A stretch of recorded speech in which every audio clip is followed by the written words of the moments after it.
FRACTALS. Written by G.S. Jennsen. Narrated by Pyper Down. Destiny is for people who are too lazy to create alternate timelines. R. Stevens. Earth Alliance Science Vessel Sion. Periphery of the Métis Nebula. 5.4 kiloparsecs from Earth. 2322.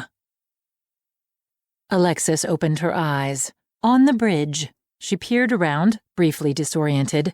The lights in her cabin were set to gradually brighten as her regular wake-up time neared, but the cabin remained shrouded in darkness, which meant it wasn't her regular wake-up time, which meant something was wrong. Comms, repeat your last. XO Picano has requested your presence on the bridge. She rubbed at her eyes and swung her legs over the edge of the bed. Thank you. I'll be there in... Is something shooting at us? No, Commander. Excellent. I'll be there in 6 minutes. She remembered to square her shoulders and lift her chin a split second before the door to the bridge slid open. She'd blame it on the lingering fog of interrupted sleep, but the truth was that despite 16 years as a military brat, 5 years at the military's Elite Materials and Sciences Institute, and 15 years as an active duty officer, sometimes the role still felt like a guise she wore atop her real self. A shower had been out of the question, so she'd wound her hair into a sloppy knot. Her mother would be mortified to see it, but her mother wasn't here, and this was her ship, damn it. Technically, it was the Earth Alliance Armed Forces ship, but she was captain of it, damn it. Picano, I trust there's a good reason why I'm no longer in my bed dreaming about a vacation at a beach resort in Requi. From one of the sensor reading displays, her XO looked over his shoulder wearing a dour expression. He made no bones about the fact he wanted the captain's chair. Frankly, she was surprised he'd deigned to call her to the bridge and cede an opportunity to act authoritative. Yes, Commander, we're picking up some unusual new readings from the target region.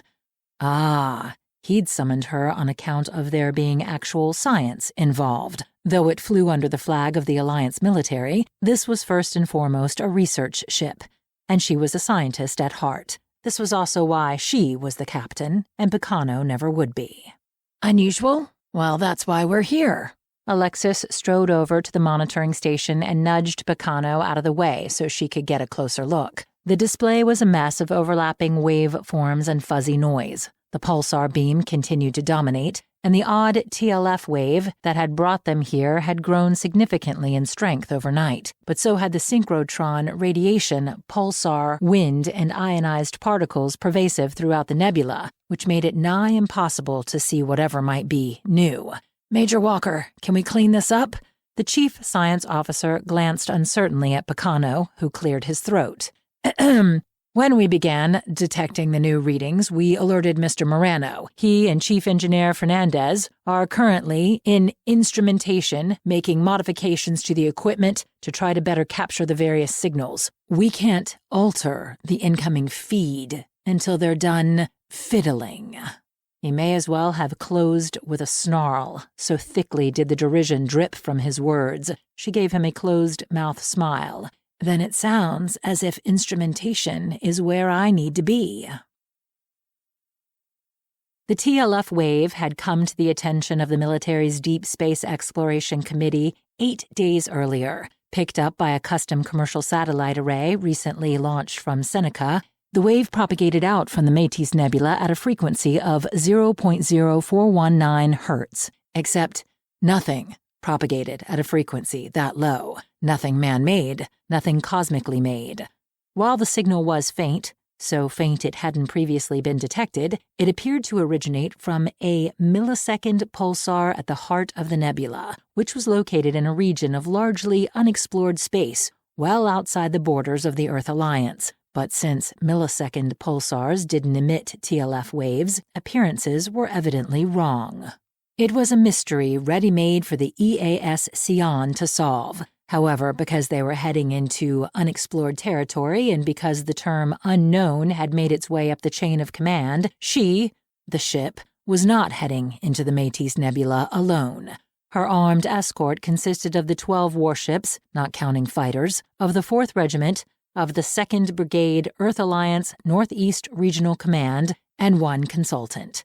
Alexis stepped inside instrumentation to find Miguel Fernandez, her chief engineer, pacing in agitation along the wall of monitoring equipment. The presumed source of his agitation took the form of two legs extending from beneath the casing of their wide-band EM spectrum analyzer, doubtlessly belonging to Caleb Marano, consultant. Mr. Marano had designed the satellite array that detected the TLF wave for astral materials and, according to the company, he was the only person who understood how the damn thing worked, so when the order came down to retrofit their equipment to properly measure and study the signal and the assorted unusual readings accompanying it, he had been loaned out to the Sion to help them do so, then to come along for the ride in case adjustments needed to be made on the fly. Adjustments such as those being made right now, it turned out. "Commander!" Fernandez stopped pacing long enough to salute. "At ease, Chief." She eyed the legs as they scooted further underneath the casing. "What's he doing?" Fernandez gave her an uneasy shrug. "Rigging the filters so they'll stop trying to merge this very precise gamma wave that just showed up with the synchrotron radiation noise that's drowning the sensors." The voice originated from the same place the legs did, but she didn't need a location to identify it. The distinctive and far too hypnotic Sinecan accent marked it as Marano, for no one else on the ship was Sinecan.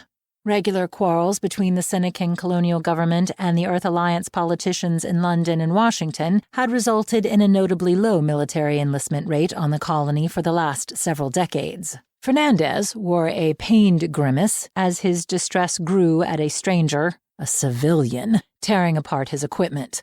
Marano had only been on the ship for 3 days, but the crew's response to his presence had quickly settled into two opposing camps. The men who were his best pals and the women who wanted to screw him on one side, and the officers who were alternatively flummoxed or aghast at how he seemed to confidently saunter around and do whatever he wanted on the other. Both responses amused her. She was keeping a loose leash on him, but quietly. The reactions of her officers said more about their weaknesses and strengths than they did about their guest. She offered Fernandez a reassuring nod and squatted down beside the analyzer casing. "So, the new mystery is a gamma wave? As in the polar opposite end of the spectrum from the TLF wave? Are we sure it's originating from the same region and not simply passing through?" "We won't be sure of anything until I'm able to get these filters to fall in line." A grunt. "Can you hand me a micro-welding torch?" Behind her, Fernandez bristled. "You should address the commander to her title when making a request, Mr. Marano." A second grunt preceded the reply. I don't particularly care who hands it to me." Fernandez retrieved the torch in a huff, but she took it from him and flattened herself on the floor to pass it over.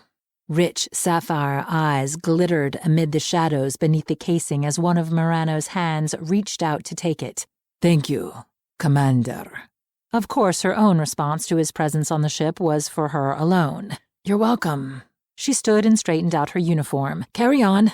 Chief, alert me if there are any," she gestured toward the casing and the man beneath it, "problems." Brigadier Reese, EAS Yorktown. Our distance to the target is now 0.5 parsecs, all ships. Decrease speed to 50% impulse and set alert status to 2. The bridge was bustling with activity when Alexis returned, as the announcement from Reese on the fleet comm channel told everyone else what those on this ship already knew. They would soon reach the center of the nebula, the pulsar it held and the mysteries lurking within it. "Major Walker, report." She noted how Picano glared around the bridge at what she supposed he took as an implicit snub, but the interesting happenings were all science-related and Walker could convey those far better than Picano. "With the exception of the gamma wave, nothing new that we weren't expecting. The TLF wave continues to increase in strength, as do all the nebula emissions. The nebular clouds have a typical composition, though they're proving to be quite dense for a Plerion. It's making it difficult for us to zero in on other features of the pulsar or the nebular core." Alexis buried a sigh and gazed out the viewport. The nebular clouds, the combination of dust, gases, and the charged particles of the pulsar wind, truly were dense. They swirled around the ship in a luminous, misty haze, creating an ethereal, haunting scene. The frigates of the 4th Regiment flanked her ship in a fairly close formation, and the regiment's single cruiser, the EAS Yorktown, took the lead, yet it felt as though they were the sole living beings, not merely in the nebula, but the entire universe. "Commander, you need to see this." She shook off the reverie to join Walker and instantly recognized the reason for the summons. All the noise from earlier had vanished from the primary display, clearing the way for 2 signals to dominate, one at each end of the spectrum. The waveforms danced in rhythmic beats, like a music equalizer. The TLF wave evoked a deep, resonating bass line, and the gamma wave chirping a vivace tempo. "Much better, yes?" The remark came from behind her, right behind her, and she shifted around to frown at Marano. How had he managed to cross the bridge and invade her personal space without her noticing? He flashed a smirk that was simultaneously arrogant and delightful. Her pulse accelerated toward the gamma wave's beat, and she hurriedly schooled her expression. "It is better, thank you." The smirk lingered as he stepped closer to the display to review the readings. "The 2 waves almost seem to be echoes of each other." Alexis moved closer and scrutinized the details of the individual waves scrolling across the bottom of the display. "The reason they seem to be echoes is the gamma wave is a partial harmonic of the TLF wave." "Huh, that's all you've got? Huh?" "For now." Her eyes narrowed. "You're not like any engineer I've ever met." "Well, I'm just me. For the record, you're not like any soldier I've ever met. But I imagine the expectations that come with being Admiral Solovy's daughter drive you pretty hard." "Which one?" "Oh, right. I guess I meant your mother." She made a face that was wholly inappropriate for a captain on the bridge of their ship, but he should be the only one able to see it. "Most people do. Dad prefers to keep a low profile. He says it lets him have more fun." "And does it?" "Without a doubt." They both jumped as an additional signal flared into existence on the display. Its position slightly off-center between the existing signals pegged it in the upper terahertz range. As they watched, the signals multiplied and additional independent signals popped up in the same range. "Excuse me a moment." Alexis cast one eye toward the viewport as she sent Reese a private pulse. "Brigadier, we are picking up additional anomalous readings from the target region. I advise caution as we approach." "What are we talking about here? Give me the odds on what you're seeing having a natural cause." She stared at the now busy display. A number of astronomical phenomena generated precise, fixed waves, but in 3 bands at once? "If it is natural, sir, the source is not any type of celestial object scientists have ever detected." "So low, then?" "Yes, sir." Picano sidestepped in front of her, placing himself between her and the display. "Commander, Brigadier Reese needs to raise the alert level. Comm Officer Blair, open the fleet channel." "Yes, let's tell the Brigadier how to do his job on an open channel where the entire fleet can hear." His mouth opened to argue. She took a firm step toward him. He tried to back up, but there was nowhere for him to go. She wasn't exactly known for her diplomatic nuance, but her parents had taught her a few things about surviving the military's rigid chain of command and the egos it nurtured. She kept her voice low. "It's called letting leaders lead, XO. He's been made aware of the situation." Brigadier Reese, EAS Yorktown. All vessels slow to 30% impulse speed, initiate active defense shielding and raise alert status to 3. She allowed Picano to skulk off, which was more than he deserved. "Helmsman Young, please do as Brigadier Reese instructs. Systems do the same. Major Walker, run these readings through a comprehensive analysis, the gamut, and report anything that raises a flag. Also anything that doesn't. We need to understand what we're dealing with here before it greets us up close and personal." Her heart raced and adrenaline began flowing through her veins, and not due to Caleb Marano's continued proximity. Not solely, anyway. Actually, closer proximity. He hadn't done something idiotic like try to intervene during the confrontation with Picano, but it appeared he'd had her back. Literally. No, it was the scientist half of her heart that danced about in excitement. What cosmic wonder were they poised to discover? Might it be intelligent alien life, so long sought and never found? Or, Abruptly, the display clouded over from increasing noise. She shot Marano a glare. "I thought you fixed this." His brow furrowed into a knot at the bridge of his nose as he slid around her and studied the display. I did. This isn't background radiation. It's something else. Major Walker, shift the sensor's focus to the bands containing these new signals. Yes, ma'am. Redistributing. They're registering primarily in infrared. The noise resolved into a cluster of individual blips. A big cluster. A lot of blips. Her pulse kicked up another notch and she muttered under her breath, "Fuck me." Marano shot her a look that was also wholly inappropriate for the bridge of a military ship. "Commander?" But the time for idle flirting had now most definitely passed. She spun and headed for the raised overlook at the center of the bridge.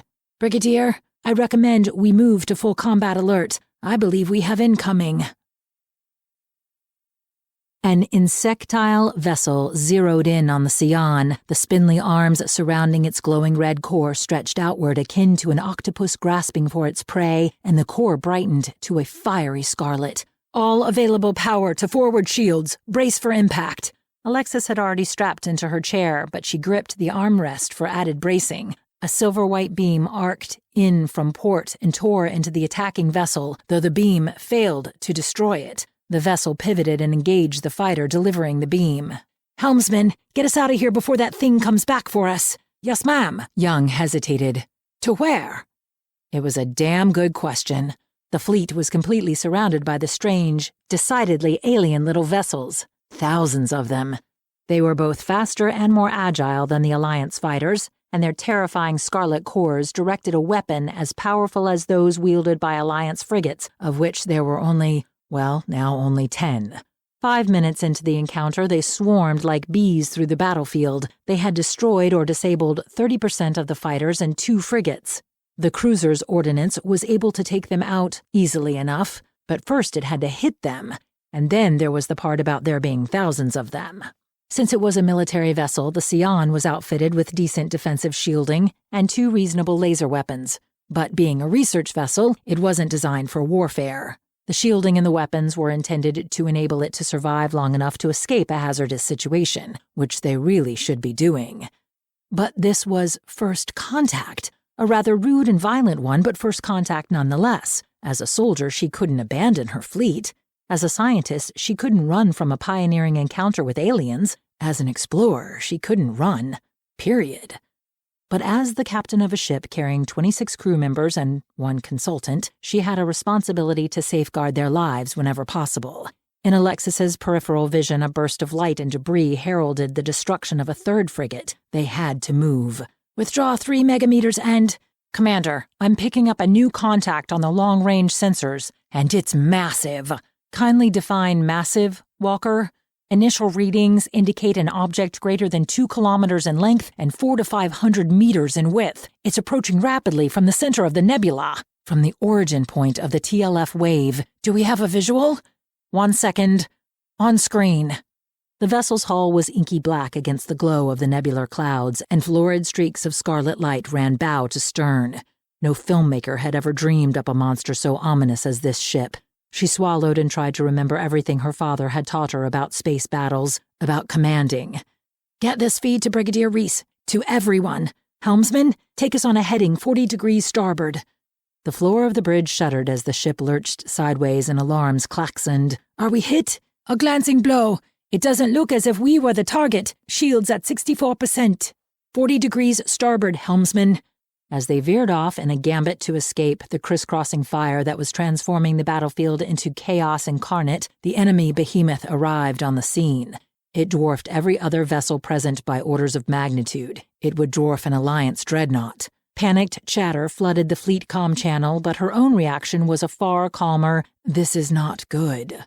As the vessel passed above them, not noticing what must be to them a speck of dust, she took half a second to capture a visual with her ocular implant and cued it to send to both of her parents. Odds were this fiendish creation was going to be consuming their lives soon enough, but they deserved a little advanced warning. "Walker, I want every sensor we have pointed at that ship. I want to know what it's made of, what's propelling it, what its crew had for breakfast. We can't destroy it, we can't so much as dent it, but we can help the next fleet, send it back to the hell it came from." Where did it come from? A red glow bloomed along the underside of the monstrous vessel, and a crimson beam as wide as the ship itself shot outward. It struck the closest frigate, and sheared it in half on impact. The entire bridge crew gasped. Alexis's hand went to her mouth. The most advanced shielding and strongest hulls humanity's best minds could create, and a single shot had sliced through them as if they were papier-mâché. Brigadier Reese, EAS Yorktown. All ships disengage and retreat. Rendezvous at coordinates designated Delta Bravo 4. A blinding explosion overwhelmed the glow from the nebular clouds, all gold and red until a blue-white flare as engines ruptured. Was that Yorktown? She turned to Bacano for an answer to Walker's question. He'd been manning his post and not causing trouble since the rebuke, but she got a grim nod in answer. Prepare to engage the S-Loom engine. Set a course for the rendezvous.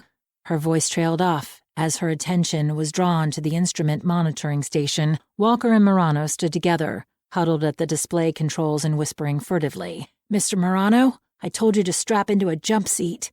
He glanced over his shoulder at her. I don't do jump seats. He really was unlike any engineer she'd ever met. It's your limbs that will get broken. Are the TLF and gamma waves still transmitting? Strong as ever. Commander, the S-Loom drive is ready. Permission to depart for the rendezvous coordinates? Outside the viewport, explosions overlapped one another like the escalating salvos of a fireworks show finale. The fleet was disintegrating.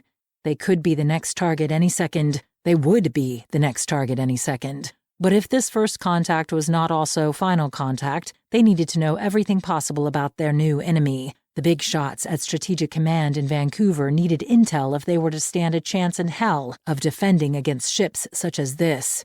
Ships that arrived riding an impossible TLF wave and its partial harmonic. Riding it from where? Helmsman, we're going to execute a pinpoint S-Loom jump. Set our destination at the origin point of the TLF wave, 2 megameters distance from dead center. Comms, send everything we've recorded about the signals and the enemy vessels to Strategic Command. Leave the channel open and continue streaming updates as we go. We have to ensure they get as much information as possible. Marano materialized beside her as she unfastened her harness and stood. Gutsy call. Alexis offered him a wry smile. I apologize in advance if I get you killed. Everyone else accepted the risk when they signed up, but you're not a soldier. You're forgiven in advance. This is the right move. Ready? On your mark? Young's voice quavered but didn't crack. She breathed in. Go. A battlefield that was now a graveyard blurred away as they accelerated to superliminal speed. Be ready to reverse course and rocket us out of here on my order. Yes, ma'am. Arriving in 3, 2, 1. Holy Mother of God. Marano's exclamation didn't even begin to cover it. A halo of thick clouds, distinct from the surrounding nebular clouds, and illuminated from within, roiled like a thunderstorm billowing forth out of nothing. The halo framed a ring of seamless, smooth metal the color of lustrous tungsten carbide and perhaps 100 meters in width. The ring itself stretched over a kilometer in diameter. A luminescent, rippling pool of pale gold plasma filled its interior. No human had built this. No human could build this. Not for another 1,000 years. Major Walker, is this the source of the TLF wave?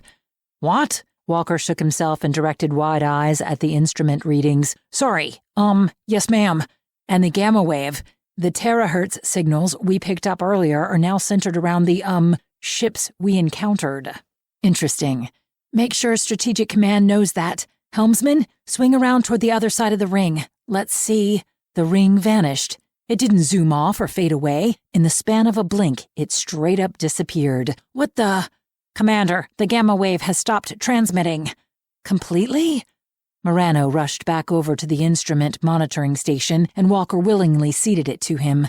Completely, and it blipped out the same instant the portal did. Did it now?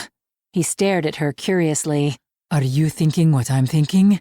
His eyes danced with intensity, intelligence, and anticipation. In other circumstances, his question would have carried a much different connotation. She kept her captain's face on, however, because she must. Major Walker, send the detailed characteristics of the gamma wave to comms. Comm Officer Blair, recreate and broadcast the wave toward the former location of the ring. Blair was keeping her composure better than Walker, and she nodded sharply. Give me a few seconds to adjust the settings. Broadcasting now.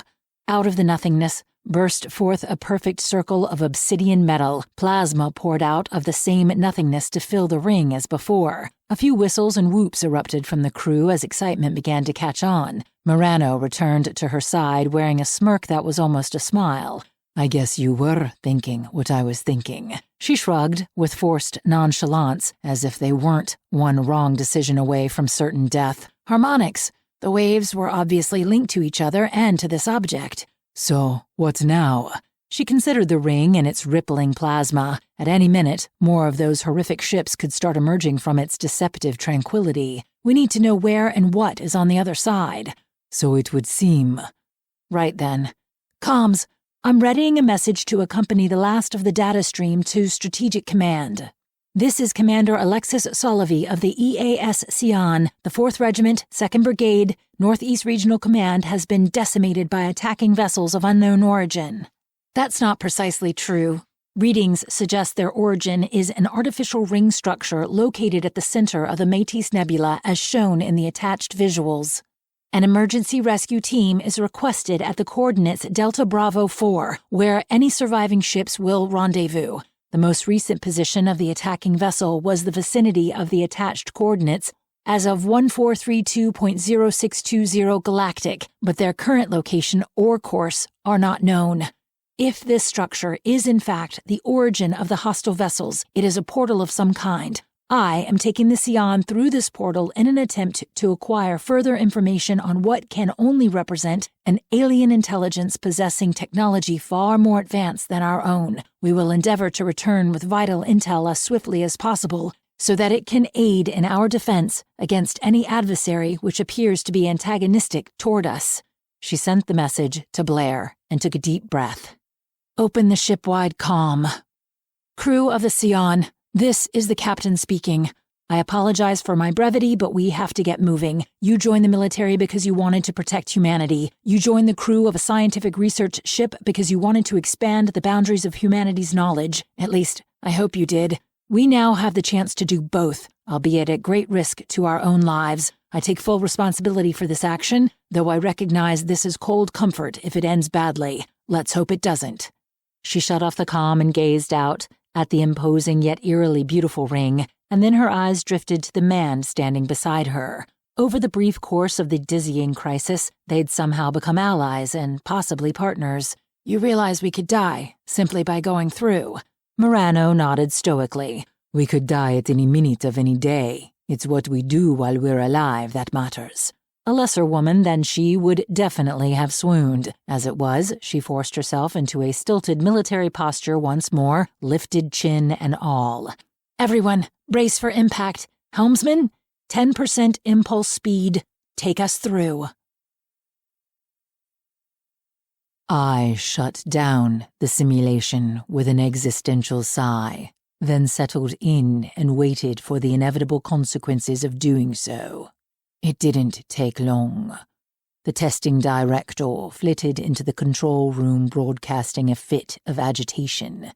"Monitoring says you terminated the simulation early. Again. What happened?" "The humans discovered and breached the portal. Again. Exactly as they have in 40 of the last 43 simulation runs we've conducted." The director immediately displayed exasperation. "Did you activate the countermeasures?" "The warships. They engaged automatically when the outer perimeter was crossed. They inflicted significant damage on the approaching human ships, but did not succeed in preventing the portal's discovery." "Why didn't you conceal the portal once the warships deployed?" "It automatically concealed itself as programmed. They deciphered the signal code and reopened it. We shouldn't underestimate their cleverness." "No, but we also should have solved this problem by now. What's special about the 3 times they failed to find us?" "They were never born." "I don't understand what you mean." Had the director not been paying attention? It's possible I didn't speak with sufficient specificity. When I said the humans discovered and breached the portal, I wasn't referring to the species as a whole, but rather to humans in particular. the ones named by their progenitors as Alexis Mallory Solovy and Caleb Andreas Marano. Back to agitation. You're telling me every time the simulation has had to be aborted, it's been caused by the same two humans? This information had been included in each post-mortem report I'd filed, but the director did oversee a great many projects. I am, no matter their personal or familial histories, no matter their chosen careers or the socio-political environment they are born into, somehow they still find one another, then find the portal, then fly through it. The answer is simple enough, isn't it? We use one of the configurations in which they are never born. I'd advise against such a course of action. Those configurations result in other eventualities that are not favorable to our stated goals. The humans commit genocide upon themselves via nuclear holocaust, or otherwise self-destruct, albeit with somewhat less flair. The director studied me curiously. You've developed a fondness for them. The humans. I honestly hadn't analyzed my sentiments on the topic. I admire their tenacity. They display a strength of will rarely seen in even the most advanced species. It is those traits, along with some less favorable ones, which will make them dangerous. Of course. Hence, the experiment. An experiment that has yet to so much as begin, a state of affairs Praetor Laches says it cannot continue any longer. Now the director sounded annoyed and possibly worried. The words come down from the top. We're out of time. No more testing. Aurora has to go live. So, if these two humans must be born, tweak the parameters active during the problematic time period so as to make certain they never meet. In the best supervisory tradition, it was a decree grandiosely delivered with little understanding of its practical impossibility. I kept my tone neutral. I will do what I can, but realize this. We are programming in probabilities. The experiment is far too complex to guarantee a particular event does or does not occur, and to attempt to do so is to undermine its very pillars. The director appeared unmoved. Leave the philosophical debates over its pillars to the conclave. Your job is to set the parameters in such a manner that it is as probable as possible that the portal is never discovered. I understand. I hope so, because there are no more do-overs. The director spun and departed, leaving me to stare forlornly at the simulation programming architecture. Only it wasn't a simulation any longer. It was about to become the underpinnings of a living, breathing universe, for better or worse. I'd started trying to keep the two humans in question apart after the 5th time they'd traversed the portal. I had, clearly, been unsuccessful. It was as if the fates themselves demanded their union.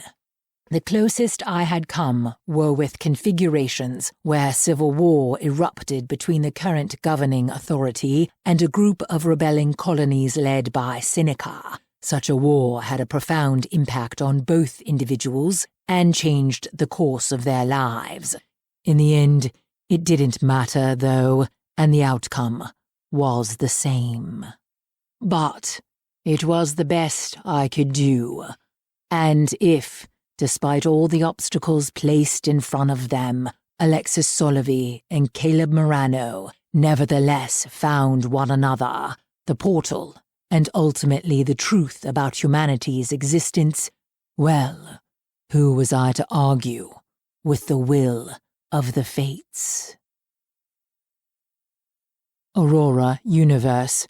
Live implementation initializing. Alexis opened her eyes.